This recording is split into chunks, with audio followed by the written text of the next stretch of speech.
Selamat datang di IMKJ Bercerita, tempat di mana kamu akan menemukan motivasi dan segala informasi dengan bintang tamu yang pastinya bervariasi. Mari kita dengar podcast ini.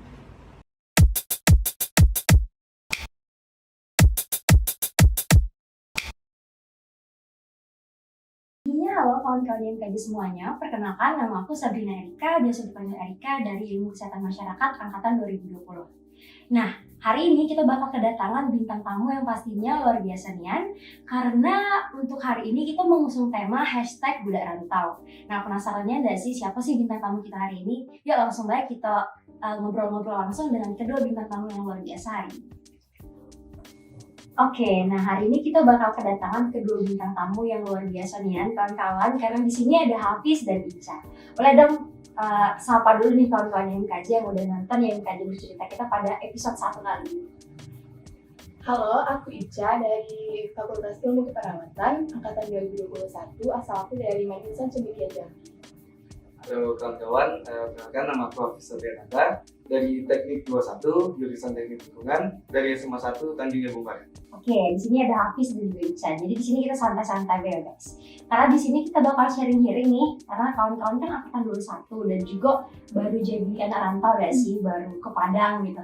Jadi kita bakal bahas gimana sih kehidupan kawan-kawan selama di sini. Tapi mungkin boleh satu-satu lah ya, mungkin aku boleh tanya dulu nih. Kalau boleh tahu kesibukan Ica sama Hafiz hari ini tuh apa tuh guys? Belakangan ini apa tuh? Ini Ica dulu. Kalau aku sih Kak, akhir-akhir ini gak ada kesibukan soalnya tuh masih ada kegiatan kewarganegaraan fakultas. Jadi paling kegiatan tugas, terus ikut kegiatan kewarganegaraan, paling itu guys Kak. Oke, berarti masih seputar kuliah lah ya. Iya. Sama paling ikut-ikut kegiatan IMKJ pasti guys. Kalau Hafiz sendiri gimana? Kalau Hafiz itu Kak ikut kepanitiaan sama UKMF. Oke, kepanitiaan. Berarti cukup ini juga lah ya, pengen berkontribusi, pengen Iya. ngembangin skill juga dari sih kepanitiaan. Oke, keren sih. Emang kalau misalnya kita di awal-awal kayak gitu, kalau bisa manfaatin waktu sebaik mungkin gak sih? Supaya nanti lumayan lah nanti sertifikatnya bisa bener-benerin CV dan segala macam. Oke, kan kita udah tahu nih kayak mana kesibukan Hafiz sama Ica belakangan ini. Dan sekarang pun udah jadi maba kan. Bahkan udah pengen punya ini baru deh sih, pengen punya adik tingkat lagi deh sih, udah gak terasa karena udah semester 2 udah mau tingkat 2 nih. Mungkin sebelumnya aku penasaran deh, kayak mana sih perasaannya udah jadi mahasiswa? Karena ini sebenarnya agak telat sih pertanyaan seperti ini deh sih, karena udah pengen tingkat 2. Sekarang kalau kawan-kawan sendiri tuh yang mana sih perasaannya udah jadi mahasiswa gitu? Udah hampir 2 semester udah mau tingkat 2 tuh gimana sih? Dari Hafiz lah. Kalau Hafiz gimana? Kalau Hafiz itu ada rasa bangga dari sebelumnya cuma sebatas siswa, sekarang sudah jadi mahasiswa. Oke, kalau Ica gak bisa? Kayak gak sesuai dengan ekspektasi gitu Kak. Kayak kegiatannya, Ica kira itu bakal kayak mahasiswanya lebih santai gitu kan. Ternyata tuh malah lebih banyak kegiatan dari sebelumnya cuman jadi siswa biasa SMA yang kegiatan itu sudah reaktif gitu loh Kak. Kalau jadi mahasiswa sekarang kan kayak ada banyak gitu kegiatan yang mendadak gitu loh. Paling itu deh Kak. Ya betul sih. Kalau perbedaan yang terasanya dari kawan-kawan apa sih? Yang paling terasa gitu. Misalnya waktu siswa tuh, kalau let's say kalau jadi siswa kita pakai baju seragam lah ya. Karena mahasiswa udah bebas dan kadang kita pasti nggak sih mikirin outfit tiap hari tuh. Hari ini pakai apa sih? Nggak sih? Baju apa sih Ya kuliah kan? gitu kan? Kalau dari kalian yang paling mencirikan pembedanya apa sih? Kalau dari Ica apa sih? Apa Ica? Kalau dari itu paling segi pembagian waktu kan Kak. Soalnya sebelumnya itu asrama, kalau sekarang kan kelas gitu loh Kak. Jadi kalau di asrama kan udah teratur pembagian waktunya. Ada jadwalnya tersendiri lah ya. Kalau sekarang pade-pade gitu ya sih. Pada gitu lah. Kalau Hafiz gimana? Kalau Hafiz paling di tugasnya agak banyak gitu Kak. Bikin geleng-geleng ya? Iya Kak.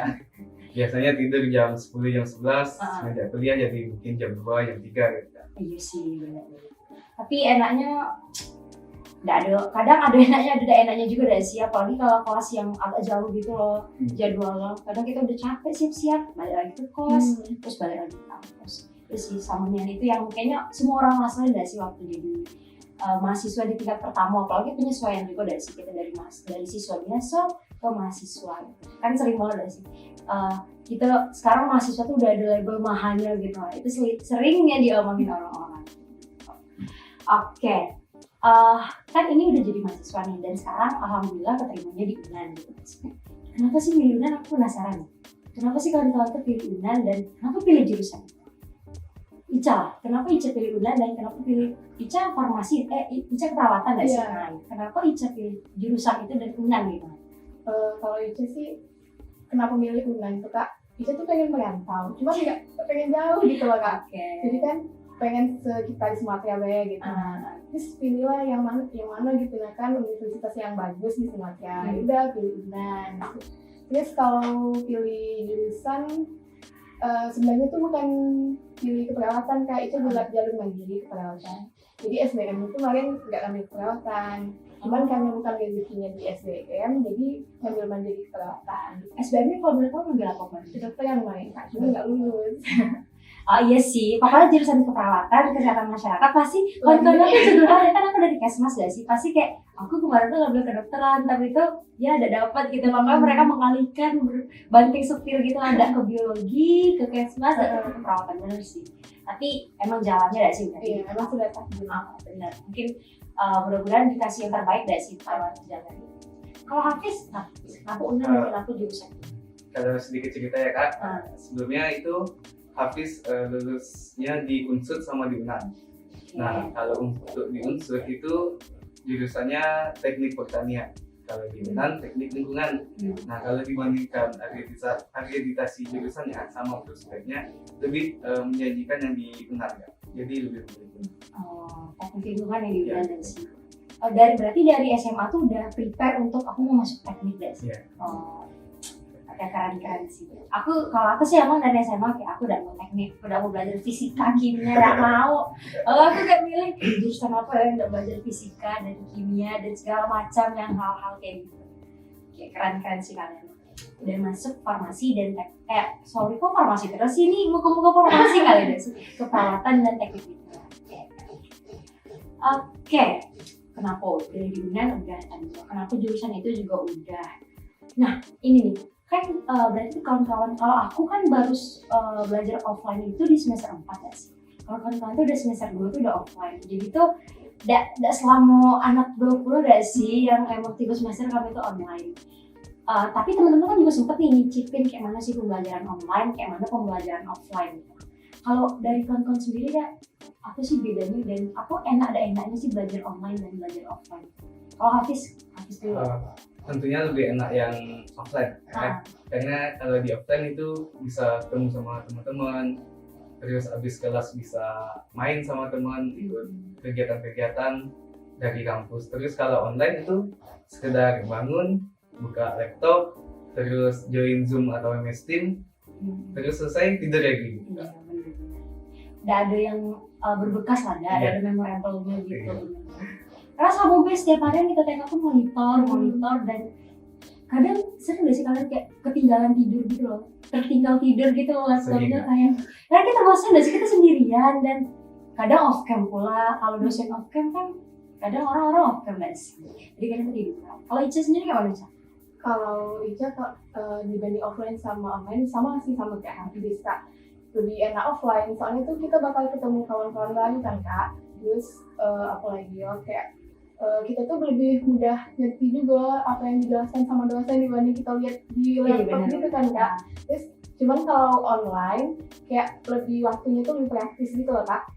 Iya. Kayak bisa sambil kita manfaatin waktu-waktu luang kita.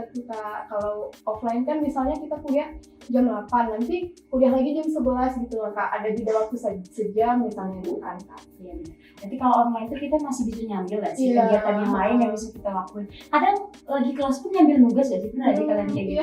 Dan itu masih bisa gitu lah. Sekarang kita offline tuh emang kalau jam sekian sampai jam sekian tuh kuliah emang gak bisa diganggu-gugat gitu. Kita emang harus hadir gitu.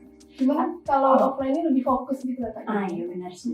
Cuma kerasa gak sih kayak penyerapan materinya tuh lebih oke di mana kalau online? Offline? Offline sih Kak. Iya gak sih? Aku juga ngerasa gak sih? Kayak lebih apa ya? Ada lah yang berbekas di otak kita gak sih untuk pembelajaran. Kalau online tuh emang benar-benar masuk kuping kanan keluar kuping kiri gitu gak sih? Tapi oke lah, semoga nanti tetap offline ada gitu. Karena kasus pun juga udah mulai menurun dan orang-orang juga udah pada vaksin. Kayak untuk kuliah sih kayak gitu lah ya, untuk online sama offline-nya. Memang lebih enak offline ya. Rata-rata orang pasti berpikiran gitu kan. Oke. Oh ya kalau boleh tahu, kan di sini ngekos semua enggak? Ica sama Hafiz. Ngekosnya Hafiz dekat mana? Di Dekat dekat gerbang. gerbang. Ica jauh. Oh, dari Bandung. iya sih, nyari kosan kayak gitu lah ya. Yang dekat-dekat sama, apalagi kemarin berarti emang dari, tidak ada keluarga di sini. Hafiz sama Ica. Bisa ada. Oh, Ica juga ada. berarti kan di Padang udah kemana gak sih? Udah, kan selain kuliah ya, karena Hafiz sama Ica jadwal kuliah Senin sampai hari apa? Jumat, Kamis. Jumat. Gimana? Nah, kan Sabtu Minggu weekend tuh kosong tuh. Selain kalau ada kegiatan organisasi lah ya. Kan ngabisin waktunya ngapain sih? Apa healing, pergi kemana gitu. Hafiz kemana? Udah kemana baik? Paling ke Bukit Gading-Gading, Oke. terus perpantaian kayak Pantai. di Taplau. Oke. Taplau lah ya. Apa-apa pasti cowok Taplau deh sih. Pilihan terakhir. Yang deket lah ya, baru-baru yang dekat sini. Kalau Ica kemana Ica? Kalau Ica paling Taplau sih kak. Kalau saya itu kadang Sendik paling kak. Oh iya, hunting makanan lah ya, hunting makanannya. Oke. Ya bener sih, di Sendik tuh emang surganya makanan gak sih? Kayak kalian pengen dari manapun, dari Japanese, Chinese juga ada di sana dan segala macam tuh. Dan harganya tuh kan ramah di kantong mahasiswa deh. Aku pun juga, ini di sini oke nih. Kalau kita misalnya ke bawah gitu, ke mall lah yang emang yang brandnya udah oke. Aku pun ada sih 50.000 untuk satu brandnya cuma kita habisin. Kadang gue babes 10.000 dapat kan. Oke-nya dari si kantong mahasiswa, mantap lah. Oke, berarti udah cukup melawang buana kemana-mana lah ya. Kalau dari Hafiz sama Ica. Terus nih, aku kan udah jadi anak rantau nih, aku juga penasaran. Mana sih perasaannya udah jadi anak rantau? Beda gak sih? Karena kawan-kawan tuh dulu, mungkin Hafiz sama Ica kan udah kebiasa asrama gak sih? Sama-sama dari Manice kan dua-duanya? Enggak. Dari SMA 1. Oh, dari SMA 1, oke. Jadi kan berarti Ica dari asrama udah kebiasa. Hafiz berarti dulu udah asrama? Enggak. Oh, udah asrama gitu. Tapi Ica kan udah terbiasa asrama nih, udah terbiasa istilahnya kayak udah jauh gitu dari orang tua. Gimana sih perasaannya, beda gak sih jadi anak rantau sama dulu waktu SMA? Beda sih kak, soalnya tuh kalau sekarang kan apa-apa tuh sendiri gitu loh kak. Kayak mulai dari ngatur keuangan, mulai dari ngatur kegiatan itu sendiri semuanya kak. Beda dari kalau asrama gitu loh kak, kayak semuanya itu udah diatur dari makan, dari jadwal kegiatan kan udah semua. Kalau sekarang nih kayak pada gitu lah kak. Bener-bener. Itu jadi lebih mandiri, terus jadi lebih kayak ngerasa lebih hemat gitu loh kak, lebih pandai ngatur keuangan, yang uang masuk uang keluar gitu loh kak, jadi lebih kreatif gitu loh kak gitu misalnya. Iya benar sih. Berarti semuanya kita ada sih yang pegang kendali sekarang. Iya. Kalau Hafiz kayak mana Hafiz? Berarti waktu SMA ada asrama, tapi emang baru kali ini berarti bisa sama orang tua. Berarti kayak aneh. Kalau Hafiz awalnya excited kak untuk ngerantau. Soalnya kan masuk kuliah offline itu dari Januari, tapi udah ngerantau dari bulan November.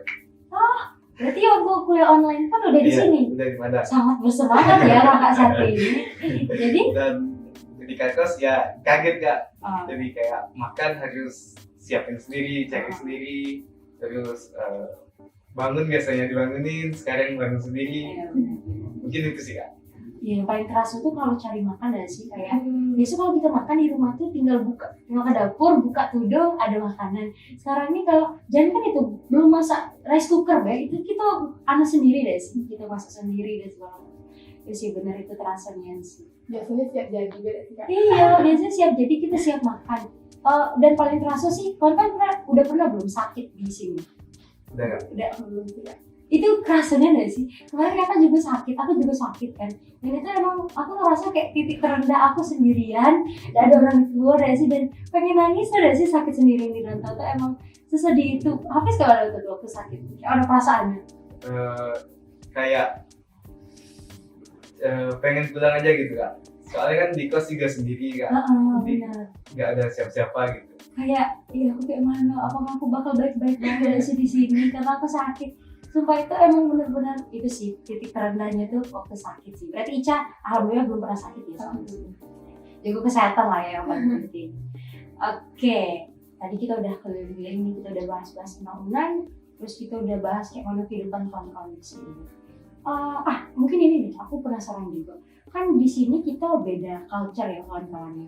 Kayak misalnya di Jambi itu rata-rata orang-orang Jambi ada sih, kayak di SMA-nya tuh orang-orang sekitar sana. Tapi kalau udah di universitas, apalagi sekarang kita di rantau ada sih di tempat orang, itu kan banyak ada sih yang bukan hanya dari Sumbar Bae, bukan hanya dari Jambi Bae, tapi dia multikultural. Jadi kita ketemu nih orang-orang yang culture-nya itu ternyata beda. Yang paling bikin teman-teman culture shock lah gitu dari teman-teman terhadap kawan-kawan yang dari daerah-daerah yang luar gitu, daerah-daerah yang bervariasi itu apa sih culture shock yang teman-teman rasain?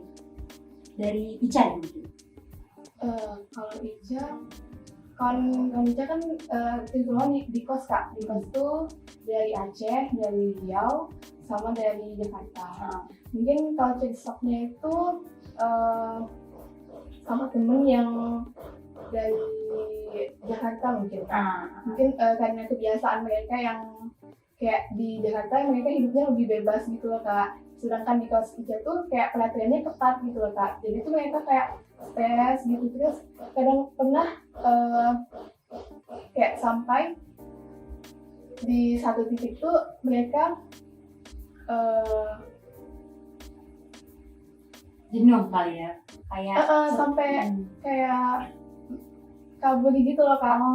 oke. Cari pelampiasan lain lah ya, karena mungkin tertekan kali. Iya. Emangnya seketat apa sih kosan Ica? Jam 10 udah tutup? Jam 9 Kak. Wah, iya sih itu jam 9 ya bener. Jam 10 orang banyak telat gak sih? Iya, kayak kaget ya. Kok bisa-bisanya kayak sampai senekat itu loh Kak gitu loh.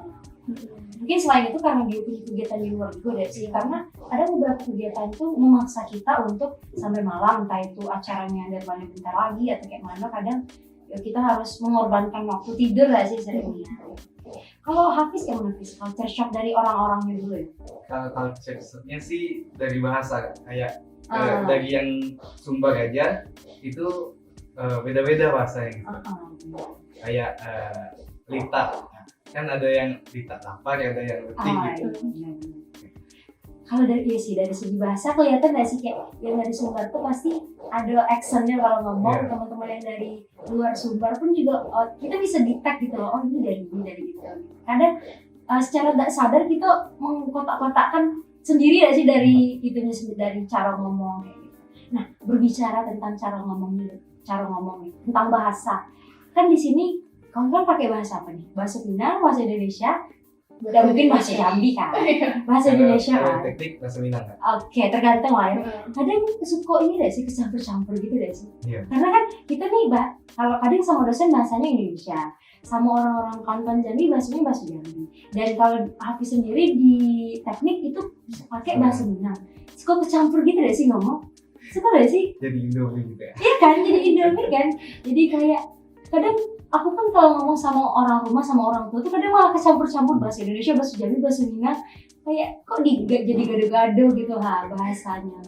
Itu sih mungkin kendalanya dari sih kayak. Tapi mungkin kita bisa jadi belajar bahasa baru juga dari sih. Ica sendiri udah mulai paham nggak untuk bahasa Minang? Kalau paham sih paham dari dulu Kak. Soalnya dia kan asalnya dari Kerinci.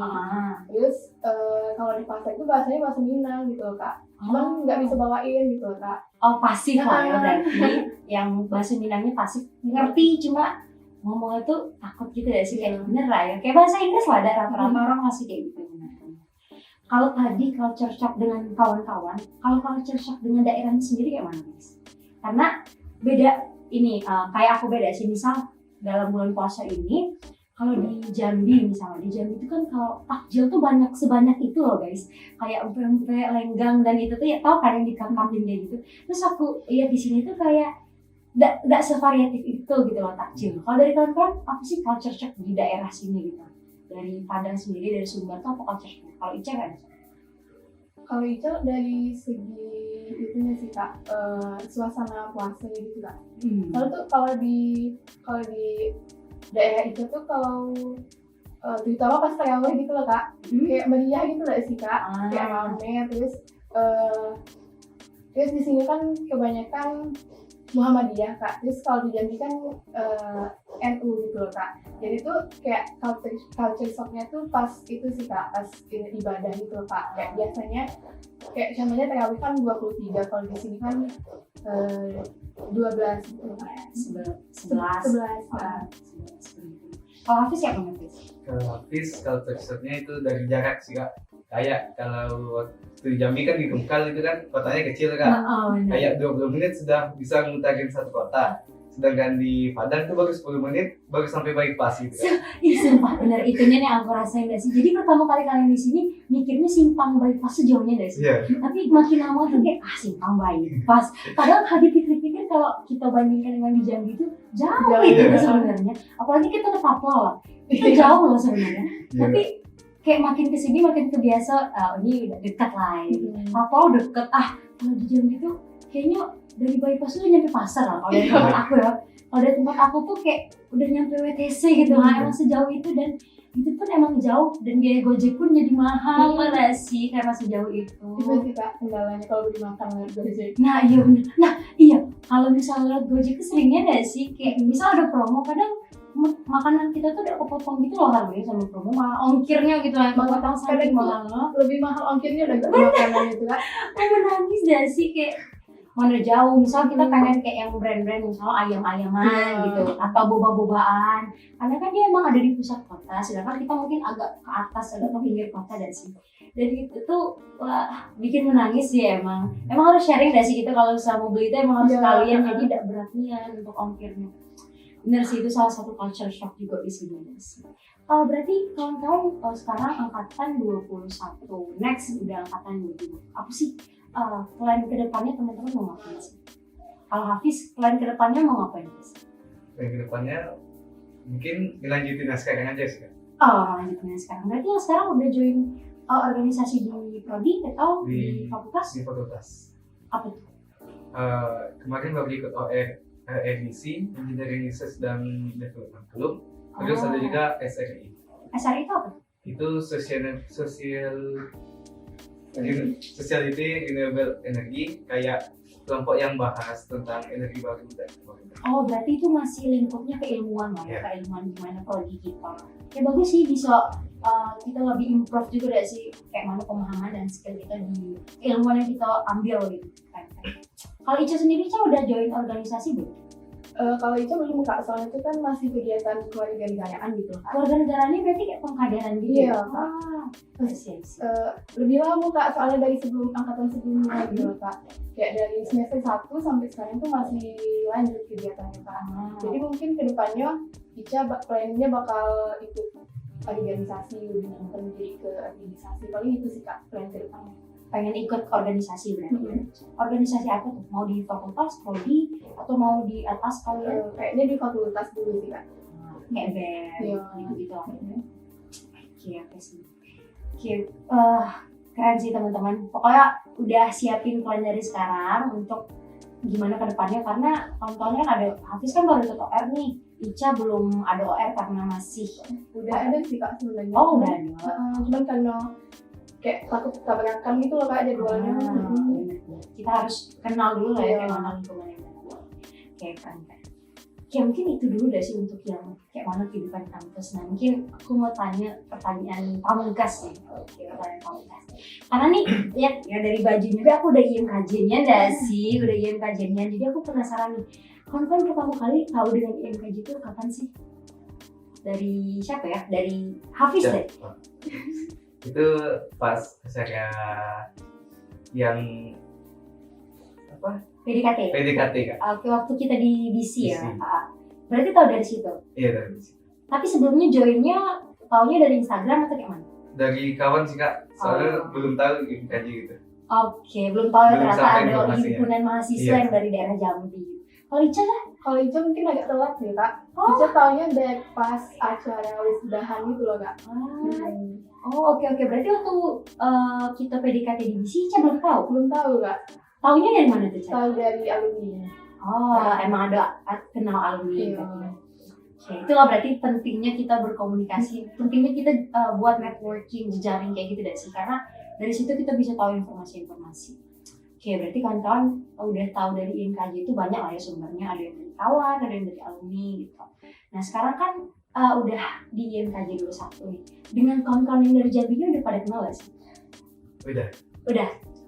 Siapa-siapa Ben ya? Kenal kayak mana tuh sistemnya? Apakah dari wisudahan kemarin atau dari PDKT kemarin atau kayak mana? Nah, beberapa ada yang dari wisudahan, terus ada yang dari PDKT. Oke. Bubur kemarin datang nggak? Bubur kemarin enggak kak? Ica Soalnya datang Enggak juga. Ada kegiatan lain. Kalau Ica udah akrab, udah kenal juga. Udah kenal sih kak. Belum akrab banget. Oh, udah tahu lah ya. Udah Setidaknya tahu. kalau ada apa-apa kita tahu dari Iya. sini, oh ini anak Iya, Jambi. Jambi, Iya, gitu. benar-benar udah sedikit banyak tahu lah. Kalau yang kawan-kawan gini, aku penasaran nih. Kawan-kawan ngelihat IMKJ itu sebagai apa sih? Sebagai apakah wadah untuk perkumpulan keluarga Jambi atau sebagai apa sih kawan-kawan memandang IMKJ itu? Dari Ica yang mana, Cak? Pandangan Ica terhadap IMKJ? Kayak pengganti keluarga gitu loh kak. Soalnya kan kita merantau nih kan kak. Terus kayak keluarga itu kan jauh. Jadi kita IMKJ ini jadi wadah kita untuk pengganti keluarga gitu loh kak. Kapan lagi deh sih kita bisa ngomong bahasa Jambi Iya. dengan leluasa kalau tidak sama orang-orang dari IMKJ. Bener. Kalau dari Hafiz kayak apa? Kalau Hafiz kurang lebih sama sih kak, kayak Ica. Jadi IMKJ ini kayak rumah kedua kak. Jadi kalau kan beberapa kawan ada juga yang tidak punya keluarga di Padang gitu. Jadi tempatnya bercerita lah di sini kan. Oke, benar. Dan apalagi sayangnya teman-teman tidak datang untuk bukber ya. Iya. Aku waktu datang bukber kan cukup rame-ramenya malah di sini sih. Dan aku tuh waktu masuk motor gak sih, inilah saatnya aku lihat plat-plat motor tuh BH semua. Kan rata-rata di sini ada yang B, ya pasti mayoritasnya BA karena di sini sumber kan. Ada yang dari Jakarta, ada yang dari mana gitu. Dan di sini aku lihat, wah akhirnya aku bisa lihat plat motor yang dari Jambi gitu. Karena excitednya ada sih kalau kayaknya dia juga dari Jambi gitu. Lihat dari motor aja kadang kita excitednya gitu. Oke, berarti untuk IMKJ sendiri teman-teman udah nganggapnya ini sebagai rumah kedua kawan-kawan ada sebagai mahasiswa Jambi yang kuliah di UNAN gitu. Jadi bisa saling kenal juga sama kawan-kawan dari Jambi. Oke, mungkin itu beda sih apa yang kita bahas kali ini karena udah cukup panjang juga nih guys, kita berceloteh ria dari tadi, kita ngomong-ngomongin mulai dari gimana kawan-kawan proses masuk ke UNAN, terus mana sih perasaan kawan-kawan udah nyampe di UNAN, udah nyampe di Padang kayak gini, terus kayak mana kawan-kawan dengan IMKJ-nya gitu, kayak mana kangennya kita dengan Jambi itu kayak mana sih. Oh ya by the way, kapan nih kawan-kawan pada pulang ke Jambi? Mungkin tanggal 29 ya. Sama sih. Mepetnya nggak sih sebenarnya lebaran? Amin 3 kak. Iya benar. Ya benar. Berarti udah pasti pulang lah ya lebaran. Pasti kak. Pasti menangis kita kalau misalnya lebaran di sini ya sendirian. Oke, keren-keren. Pokoknya mungkin next mungkin kita bisa meet up kali ya, bukan cuma di sini, di Jambi mungkin kita bakal meet up juga karena masa anak Jambi belum pernah meet up di Jambi sih, anak IMKJ belum pernah meet up di Jambi. Mungkin next time kita kalau misalnya ada agenda-agenda lain bisa ngumpul-ngumpul lagi guys, bisa nongki-nongki lagi, bisa ngobrol-ngobrol lagi gitu ya. Mungkin itu dulu untuk sesi IMKJ bercerita kita kali ini. Thank you buat Ica dan juga Hafiz yang udah mau nih ngeluangin waktunya untuk ngobrol dan sharing-sharing nih buat kawan-kawan IMKJ yang udah nonton di rumah. Nah, semoga apa yang dibahas kali ini itu bisa jadi cerita baru buat kawan-kawan, bisa jadi pengalaman baru, dan bisa jadi mungkin teman-teman ada yang kenal Ica sama Hafiz bisa langsung ke notice ini siapanya gitu, jadi bisa langsung nambah relasi baru juga. Terima kasih untuk kawan-kawan semuanya udah nonton IMKJ bercerita episode 1 #Budak Rantau, dan semoga nanti kita bakal menghadirkan episode-episode yang pastinya lebih seru lagi ke depannya. Jadi pantengin terus nih Instagram dari IMKJ @IMKJ Unan. Jangan sampai ketinggalan dan sampai jumpa di podcast selanjutnya. Bye bye.